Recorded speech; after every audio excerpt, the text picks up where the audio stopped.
Assalomu alaykum qadrli futbol muxlislari. Hozirgina Jahon chempionati 8 dan 1 final doirasidagi Angliya va Meksika terma jamoalari o'rtasidagi bahs yakunlandi.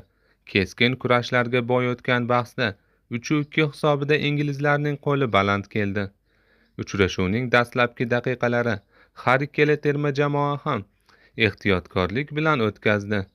Faqatgina 15-daqiqada Raul Jimenezning bosh bilan bergan zarbasini Jordan Pikford qiyinchilik bilan bartaraf etdi.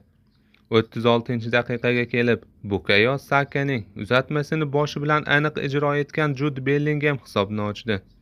Oradan 2 daqiqa o'tib, bu safar Harry Kanening uzatmasidan so'ng Jud Bellingham hisobni 2 ga oshirdi. 42-daqiqada Julian Quinones hisobni qisqartirdi. 54-daqiqaga kelib Jarel Konsa raqibiga ishlatgan qo'polligi uchun maydondan chetlatildi.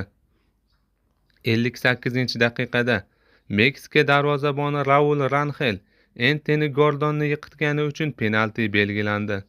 Harry Kane penaltidan unumli foydalanib hisobni 2 ga oshirdi. 69-daqiqada Harry Kane bu safar o'z jarima maydonchasida qo'pollik ishlatib penaltiga sababchi bo'ldi.